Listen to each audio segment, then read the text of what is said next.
Since the beginning of recorded history, the human race has been at war. First with members of their own family, then their fellow countrymen, and finally nations at large. Yet perhaps the starting ground for all these conflicts lays somewhere deeper, within the very character of the human condition, in the dark, untouchable crevices of the human heart. It is said that the first iniquity of free will began even before the maiden pilgrimage from the embryo, preceding the very creation of the earth itself, in the forelife of souls in the heavenly realms. The dawn of warfare, some believe, was initiated by a fallen angel whose trespass against God was pride. In ancient Babylonia, in an age so long ago that the exact millennium remains in question, the Tower of Babel began construction. It was to be the single greatest achievement of the human race. A tower so tall that its summit would reach the heavens, and by it prove to the world that their race was superior. It would be God's irony that it would never be finished. Time passed, nations fell, a machine age emerged, and once again the ingenuity of the species which held dominion over all others unveiled what was at the time the most monumental accomplishment ever imagined, the largest machine yet constructed. An automation so mammoth and so revered, even before its first demonstration, that its only befitting name was Titanic. On April 10th, 1912, it set sail. It was boasted to be the ship that God himself could not sink. It would be God's irony that the very element that was meant to keep it afloat would cause it to sink. Water, frozen water, in the form of an iceberg. Not even one voyage did it complete.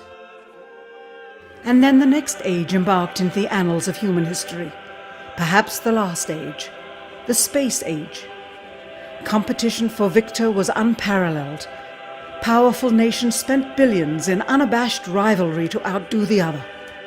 The Soviet Union launched the first orbiting satellite, the first animal, the first man. They had logged 500% more hours in space than the United States. And in June of 1969, they launched an unmanned probe to the moon to retrieve the first soil sample from another world, just 1 month before Apollo 11. That's how close the race was. Had their unmanned probe not crash-landed into the lunar surface, the first moon rock brought back to Earth would have been by the Soviet Union.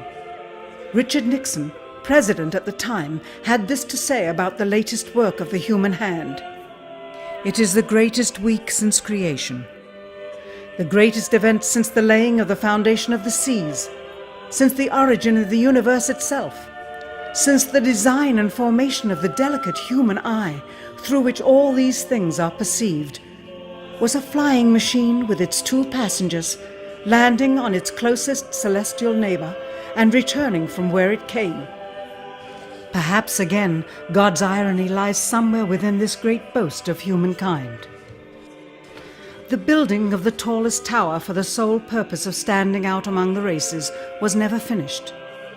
The machine that was so great that it was said to be untouchable by even God never completed its first voyage. And finally, the crowning achievement of humankind, the greatest boast of the species, the event in human history most associated with pride in our own accomplishments, landing on the moon. 20 years later, and years behind schedule, the same space program couldn't put into Earth orbit a telescope with a lens that focused. And yet 2 decades earlier, a mission 100 times more complicated worked on its first occasion. With close scrutiny of the motives of the zealous Nixon administration, a critical examination of the entirely government-controlled press coverage, and newly discovered footage of the crew of Apollo 11 staging part of their mission, we wish to detail what may come to be the greatest government conspiracy of all time. A funny thing happened on the way to the moon.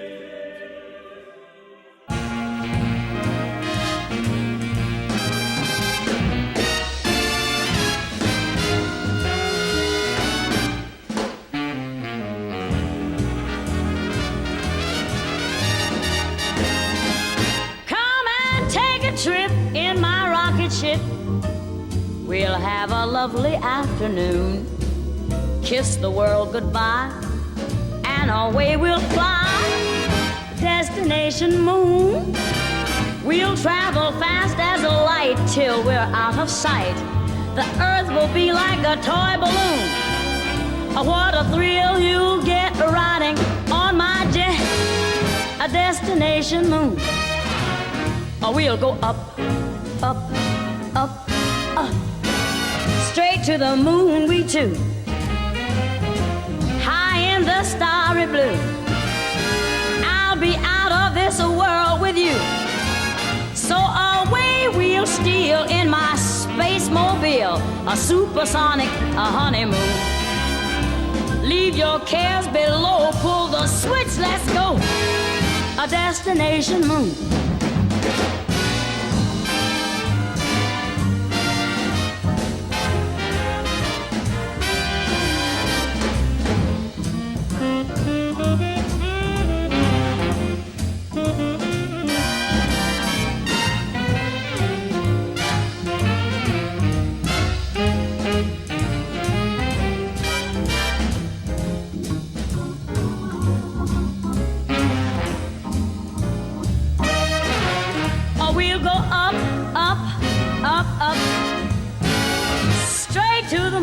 Too.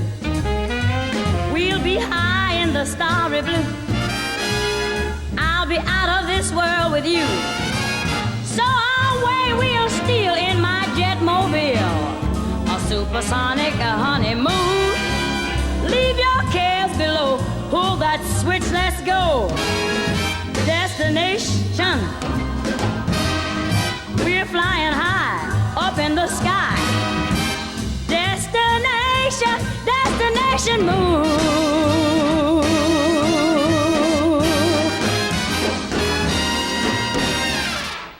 Dr. von Braun, how would you say we stand in relation to the Russians, and do you think we can ever catch up? I'm convinced that in the space field, the Russians are ahead of us, particularly in large weightlifting capability. And that at the moment, the problem is not so much to catch up, but first build up the working speed that they have already demonstrated. After we are running as fast as they do, there's still a considerable gap to close, and only the future will tell whether we'll manage to close that gap. We cannot and will not ever get into this race as we should, so long as all of our objectives are short-term objectives. We've got to have no finite end to our objectives. The end of our objectives should be as far as we can see at any given time. But right now, we need a 10 to 12-year program that has as its ultimate goal the manned domination of space. And if we don't, we're going to be in trouble. I believe that this nation should commit itself to achieving the goal before this decade is out of landing a man on the moon and returning him safely to the earth. We must assure our preeminence in the peaceful exploration of outer space, focusing on an expedition to the moon in this decade. T-minus 60 seconds and counting. We passed T-minus 60.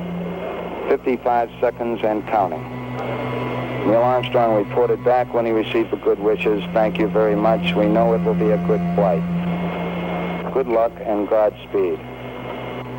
40 seconds away from the Apollo 11 liftoff. All the second stage tanks now pressurized. 35 seconds and counting. We are still go with Apollo 11. 30 seconds and counting.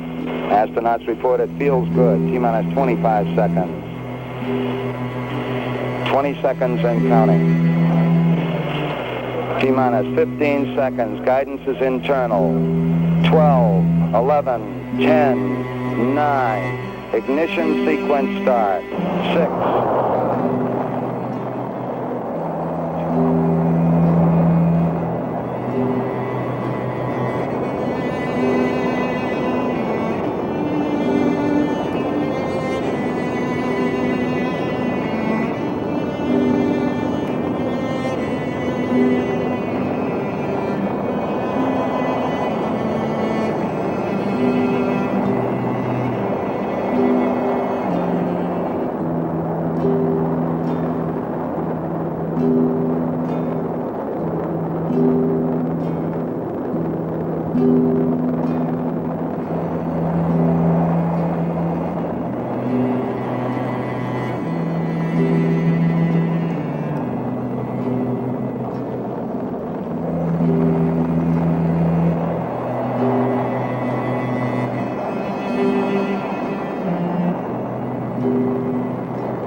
unbeknownst to the citizenry, high above the Earth, beginning at an altitude of 1,000 miles and extending an additional 25,000 miles, lay lethal bands of radiation called the Van Allen radiation belts. Every space mission in history with humans on board, from both the United States and Soviet Union, from the first in 1961 to the present, has been well below this deadly radiation field. Mercury, Gemini, Soyuz, Skylab, the Space Shuttle, all maintained altitudes well below 1,000 miles. All except Apollo. The more experienced Soviets spent 100 hours in space for every 20 hours of the US. In order to survive the hour-and-a-half journey through this radiation field necessary to reach the moon and return, solid lead shielding between the astronauts and the exposure outside would be required. The mammoth Saturn V rocket used by Apollo was already 35 stories tall and weighed as much as a battleship. To add additional tonnage in the form of a lead barrier completely surrounding the crew members would have made it impossible for the vehicle to get off the ground. That is why the Soviets, though more advanced, only sent an unmanned probe to the moon. The Apollo spacecraft's narrowest shielding was less than 1/8 of an inch of light aluminum. In 1998, the Space Shuttle flew to an altitude of 350 miles, one of its highest altitudes ever, hundreds of miles below the beginning of a field of radiation that was so severe that the astronauts inside of their shielded spacecraft and inside of their shielded spacesuits saw flashes of light with their eyes shut that they described as shooting stars, due to radiation penetrating first the shuttle's shielding, then their spacesuit shielding, then their skulls, and finally the retinas of their closed eyes.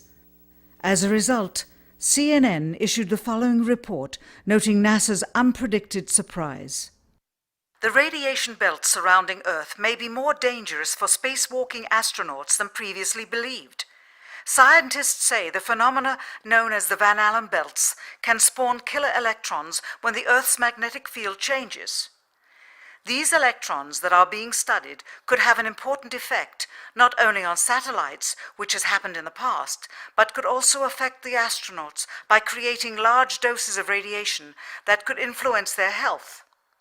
The electrons can penetrate through various materials, including spacesuits, and can pass through, in fact, the walls of the space station, and can create high charges deep inside of these objects.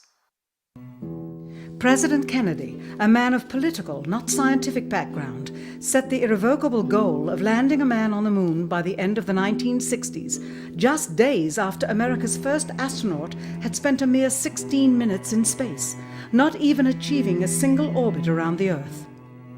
We choose to go to the moon in this decade and do the other things, not because they are easy, but because they are hard.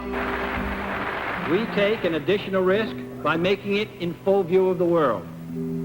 But as shown by the feat of astronaut Shepard, this very risk enhances our stature when we are successful.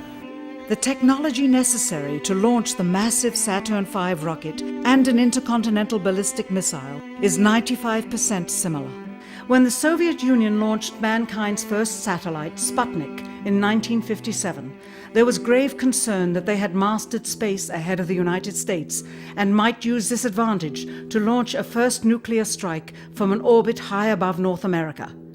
When they also put the first animal in space, then the first man in space, then achieved the first spacewalk, the first crew of 3, and the first ever of 2 simultaneously orbiting spacecrafts, concern turned to fear and then horror as America watched their communist enemy achieve all these firsts with no hope in sight of ever catching up.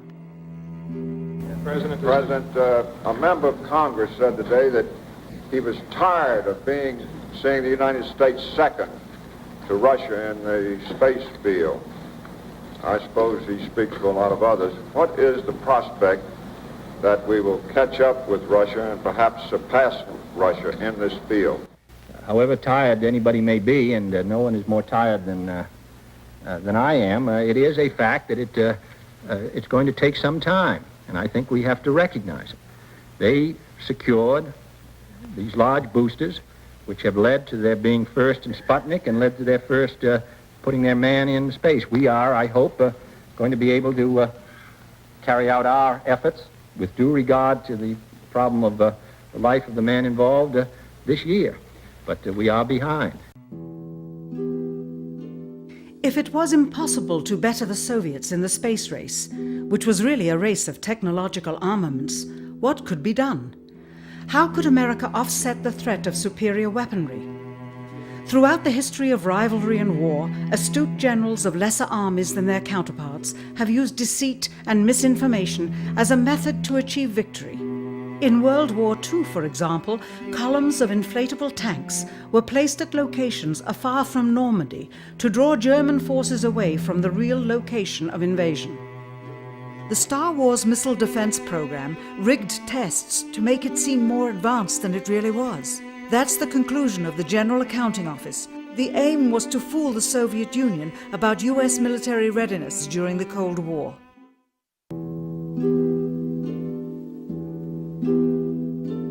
Certainly, it was not possible to fool just the Soviets about US strategic capability in the 1960s, while somehow informing 200 million Americans of the truth secretly. In order for them to believe the United States had the capability to go to the moon, everyone would have to believe it. Furthermore, the pride of a nation was at stake, and the goal of a martyr, not to mention the growing unrest domestically of a government throwing tens of thousands of lives away in a foreign war riddled with contradiction and ambiguity. In addition, the Apollo program had already spent billions of dollars. If it failed to achieve its goal with such an investment, it would indeed be a large and bitter pill for the taxpayers to swallow. The cost of the program, whose sole goal was to be the first to plant a flag on the lifeless rock just outside the Earth, if adjusted for inflation to the 21st century, was $135 billion. With a profit margin of just 7%, this would be equal to over $9 billion profit going to the privileged contractors chosen by their friends at NASA. If the machinery was in fact only achieving Earth orbit, as other earlier missions had already done, then the completion and functionality of the other components would not have been as important, and even more profit would have been made. $135 billion could feed 2 million people for their entire lives. It could also buy 2 million two-bedroom houses. Yet how could such an undertaking be kept secret, and for such a long time? To the latter, one needs only to remember that an unsolved riddle 6 years older, the assassination of President Kennedy, still daunts the minds of the vast majority of Americans. As a parent of a conspiracy, as his assassin being assassinated himself, the truth of the matter has still escaped history. In keeping a secret of the magnitude of the Apollo missions being fraudulently created, one turns to the Manhattan Project for comparison. Surreptitiously building the first nuclear bomb during the early to mid-1940s involved 129,500 people over a 3-year period. Yet the secret did not get out. A quarter century later, the art and technology of espionage inevitably improved, narrowing dramatically the number of players in the know of a large clandestine operation. Just 1 year before the first mission to the moon, NASA launched the Tetra satellite, specifically designed to simulate flight data coming from the moon, so that the ground crews could rehearse the landing, much as the astronauts did in their own simulations. Had it not supposedly fallen back to Earth, all that would have been needed during the actual flight would be a repeat of one of these computer programs, with a few original variations, transmitted to the satellite for rebroadcast to Houston. Scores of computers and their deceived operators on the ground would then receive prearranged information, including the alleged location, altitude, and fuel consumption of the spacecraft, as if it were descending to the moon's surface. If the Soviets tried to find the actual location of an Apollo crew in the hundreds of thousands of miles surrounding the Earth and the moon, it would be tantamount to trying to find a rowboat in the Atlantic Ocean. The fact that the Apollo program was so departmentalized, with various construction and test sites around the country, meant that only a few people saw the whole picture. And for the first time ever, there was no independent press coverage of such an historical event. Whatever pictures and sound were distributed to the public were strictly controlled and previewed by the federal government. They were then disseminated unchecked until this hour. For who would realize that the unthinkable was not only possible, but absolutely true?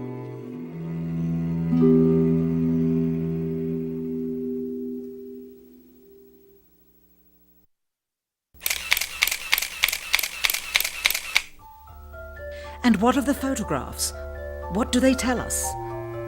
On 3 separate occasions, our office asked NASA's Public Relations Department for every single picture of an astronaut on the surface of the Moon, just during the maiden voyage of Apollo 11. Many duplicates were sent. In all, fewer than 20 pictures were found, including first-hand investigation on site at the agency's vaulted archives. Quite surprising, considering the historical significance of the event.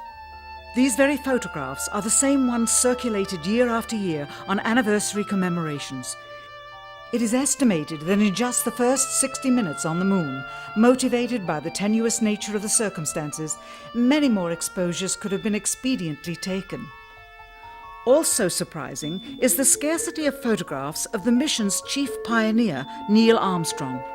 The greatest achievement in human history, and of the man whose first step echoed around the world, dawning a new age of scientific enlightenment, there is only one full-body picture of him on the Moon, besides this ghostly reflection. This one, taken by an automatic camera mounted on the side of the lunar module. Perhaps he feared liability should the whole conundrum later become unraveled. Perhaps he has forgotten that he attested to the authenticity of the event with his signature on this plaque engraved by the federal government. In fact, in the more than 30 years since the event, aside from NASA's initial press conference and the occasional brief anniversary remarks where few questions were permitted, he has never given one on-camera interview to anyone, ever. From an analytical standpoint, photographic anomalies have to be sought out with an understanding of lighting and shadows. The most straightforward is simple. When objects are lit solely by the sun, as all the scenes on the Moon were said to be, after all, lighting equipment was not only impractical, it was unnecessary in bright sunlight, then all shadows, regardless of the landscape, will run parallel with one another and never intersect, as shown by this example. In these seldom-seen photographs, obtained from a rarely used auxiliary NASA archival site, it is clear that these scenes were lit with artificial light. These shadows, which are cast at different angles, are evidence that a second light source is being used. In addition, the sun would not cause an isolated hotspot like this, only an artificial light would. Again, intersecting shadows and another hotspot. And again. And again. It is simply impossible for this picture to have been taken with sunlight on the Moon. Here, the shadows are shown to be as black as pitch. And yet here, completely in a shadow, the astronaut is lit up like a Christmas tree. How can this be? Or this, on the shadow side of the lunar module. In this magnification of an Apollo photograph, a rock, very likely a papier-mâché prop because of the crease here, is categorized with the letter C. In later releases of the same picture, the letter is gone, probably airbrushed out. Here, a crosshair, which was burned directly into the image from the film plate, and thus should always appear on top of the objects in the photograph, appears behind the object in this scene, clearly revealing a composite of 2 pictures into one. Someone apparently forgot to create a burn crater underneath the lunar module's 10,000-pound thrust engine, despite the fact that during ground tests there was a real concern for the vehicle falling into the hole the engine created as it descended. Here is a depiction based on the latest specifications and scientific data. In these enlargements, it looks as though the lunar module was simply placed there. Not even one speck of moon dust on the landing pod. As a result, all subsequent flights had to have the same discrepancy, which was explained away by the effect of no atmosphere. And what about stars? On the moon, with no atmosphere, they must have been quite a sight to behold. Yet there is seldom any mention of them, if ever, by any of the astronauts on any of the missions. Undoubtedly, creating a mural with all the constellations properly placed in the sky would have been virtually impossible to create accurately, much less realistically. A competent amateur astronomer would have been able to call attention to the slightest error in measurement. The answer? Not to talk about the stars. Ever. In their post-flight press conference, it was the only question to which Neil Armstrong responded with an absence of memory. When you looked up at the sky, could you actually see the stars and the solar corona in spite of the glare? We were never able to see stars from the lunar surface or on the daylight side of the moon by eye without looking through the optics. I don't recall during the period of time that we were photographing the solar corona what stars we could see. I don't remember seeing any.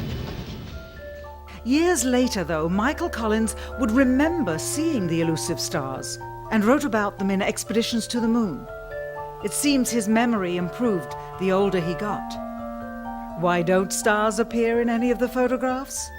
Simply because the proper, mostly closed exposure setting for the camera's iris, set that way to compensate for the bright sunlight on the moon's surface, completely diminished the faintness of relatively distant specks of diminutive light. This answer is true. It does not, however, explain why they never took any pictures of the stars by themselves, with an exposure setting perfect for them. While they took 3 automobiles to the moon, they never took a photographic telescope. Had they done so, they would have been able to see farther into the universe than had ever before been realized. If they had taken a telescope and were not actually on the moon, they would have had to concoct undiscovered galaxies that might one day prove to be non-existent. The cost of the 3 moon rovers in 21st century currency? Nearly $60 million each, though they had fewer parts than a Jeep.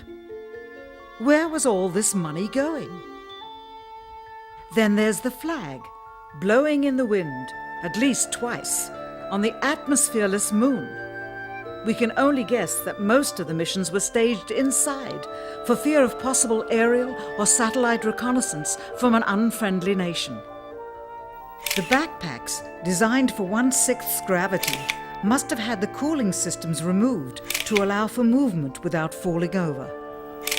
With very near and hot studio lighting, that left one hot astronaut inside. Assuming that it was the astronauts inside, after all, their faces were always covered.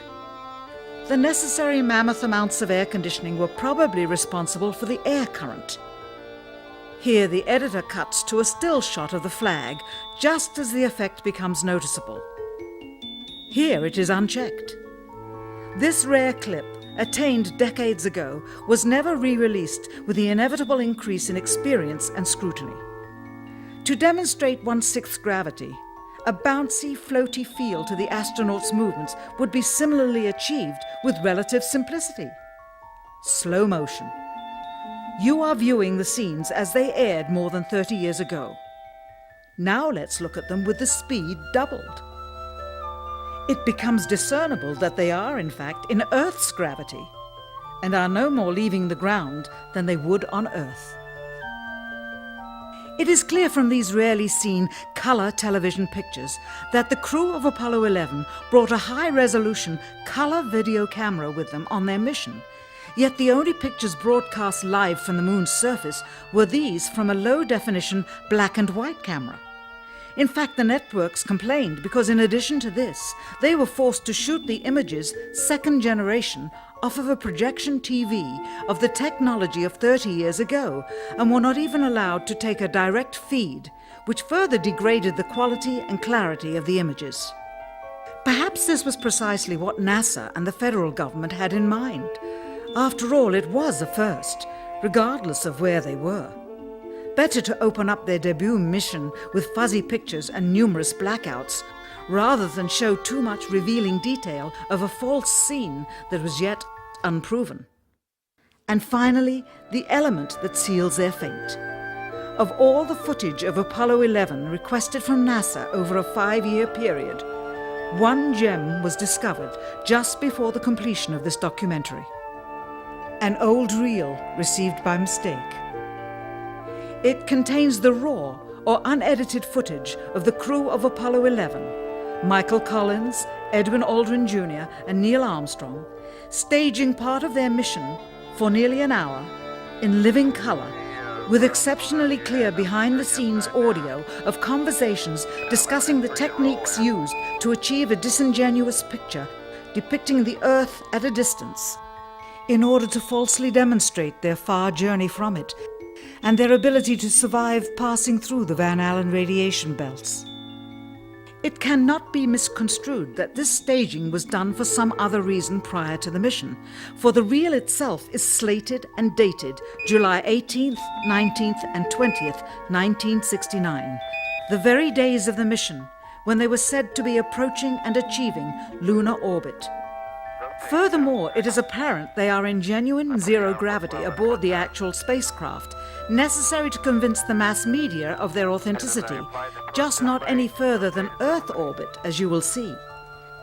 In this never-before-seen or heard footage, not only is the radio conversation between the astronauts and Houston Control audible, there is a secondary, private conversation taking place between the crew and a third confidential party, prompting the astronauts with what to say, when to speak, and how to effectively manipulate the camera to achieve the desired misleading effect.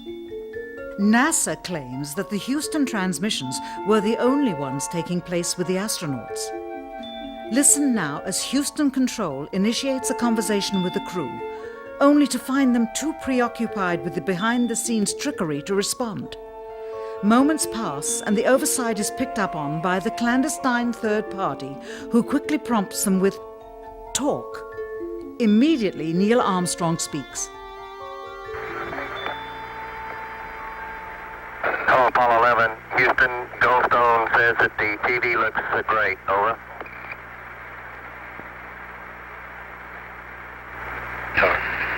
Okay, Roger. We're wrapping in on Earth.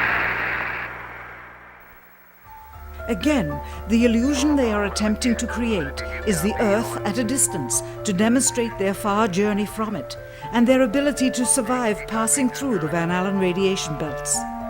Understand, too, that only about 20 seconds of this raw footage was ever broadcast to the public, and these conversations discussing their deception were believed to be private. Until now. Here they discuss that these television transmissions were in fact not broadcast live as everyone believed. They were first screened and edited for playback later. Roger, Neil. We just wanted a narrative such that we can, when we get to playback, we can sort of correlate what we're seeing. Thank you very much.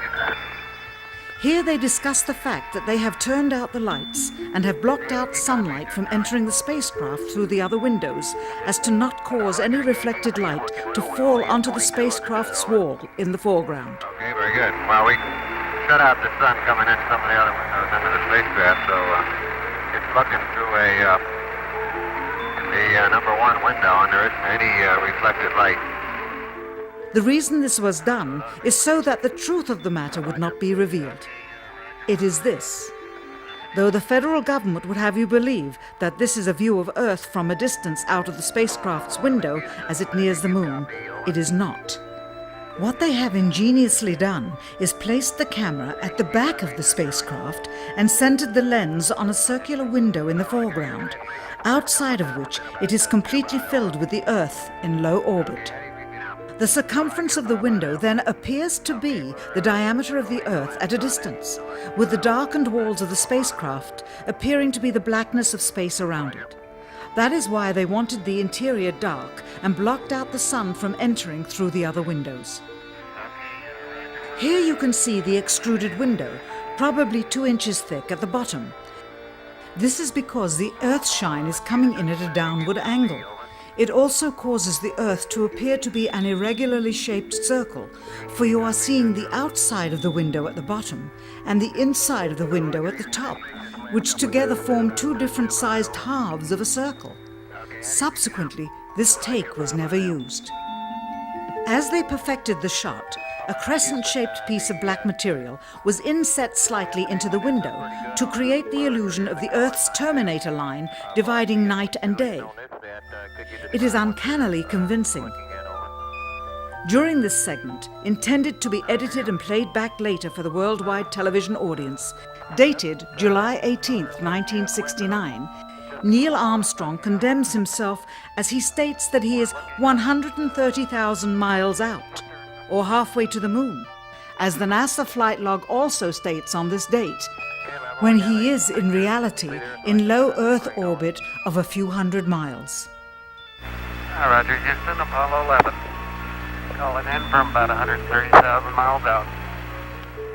Here, during another segment, also intended to air after review, Neil Armstrong falsely explains to the viewers how the shot is attained by putting the camera's lens to the window's glass, as it would have to be if they were the claimed distance away from the Earth.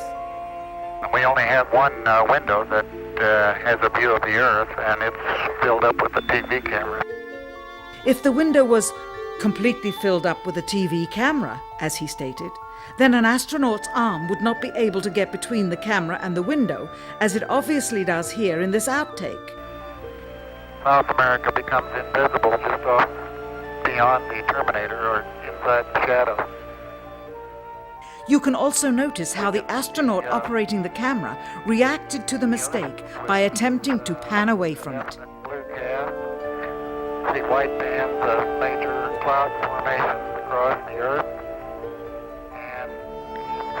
This is a segment that they believed wasn't even being recorded, much less suitable for broadcast, for the lens was being zoomed out and the scene was being changed to that of an interior of the astronauts at work, and apparently the stop button popped back up on the recorder without notice. Here is the diffused work light that they used to see camera controls, but not throw light onto the spacecraft's wall. Here they remove part of the crescent insert.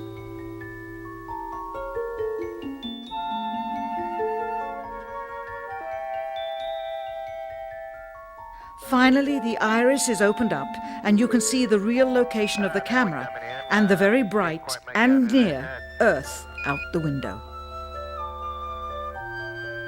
Here is the slate for the 19th of July, and the same shot of trickery on the 19th of July, and then the 20th, and the same misleading shot on the 20th. Later that evening, they were said to be walking on the moon. How can this be when they were in Earth orbit only 9 hours earlier, and the moon is some 3 days' journey away? Furthermore, if they genuinely went to the moon, why would they be faking any part of it? Why this trickery with the window? By faking being halfway to the moon, it becomes apparent that they did so because they could not even go halfway. It thus confirms that the stumbling block to their success was the lethal radiation of the Van Allen radiation belts. Since the same equipment was used on the subsequent missions in the 40 months that followed, none of them could have gone to the moon. They only increased their proficiency at staging them. When some TV viewers of the second manned mission to the moon telephoned the networks complaining that reruns of I Love Lucy were being interrupted, it became clear that for the taxpayers, once was enough. But it wasn't enough for the government and contractors. Billions of dollars of pure profit went with each return. How coincidental that the following mission would have the element of life and death jeopardy. Apollo 13. Now the public would take going to the moon more seriously and be reconnected with the drama. We now realize that perhaps the reason Neil Armstrong has never given an on-camera interview is because he doesn't want to lie anymore. What threats may have been made upon such honorable men or their families to possess their reluctant cooperation and later ill feelings towards perpetuating this still darkened hour in American history. NASA's highest-ranking official, James Webb, resigned without explanation just days before the first Apollo mission. Why, when he was on the threshold of achieving the greatest accomplishment of his career? All 3 Apollo 11 astronauts also resigned shortly after their return. On the 25th anniversary of the event in 1994, Neil Armstrong made a rare public appearance and held back tears as he spoke these brief cryptic remarks before the next generation of taxpayers as they toured the White House. Today we have with us a group of students among America's best. To you, we say, we have only completed a beginning. We leave you much that is undone. There are great ideas undiscovered, breakthroughs available to those who can remove one of truth's protective layers. He is that layer. Perhaps someday soon, with the uncovering of this footage and its meaning, the true patriots of America will rise up or come forward and free the citizens and themselves from the sin that so easily entangles and from a federal government that needs to have the gangrene cut off. Even if the government's destruction would come from the truth, then it is not worthy to stand, and its betterment would inevitably follow. All of us are mortal. All of us will die. Perhaps the seeking of a clear conscience before that hour will motivate the truth into the light. Perhaps as citizens we should offer amnesty for this and other crimes of history, for facts from those involved, before the truth perishes with them. Why must we wait until the year 2017 to open the Kennedy assassination files? Perhaps they will not even be opened then, for the law that reluctantly stipulates their release says so with this clause, quote, with the exception of documents certified for continued postponement by the President. Whoever believes the citizens to be too immature for the truth are too immature for power. The truth will always set us free.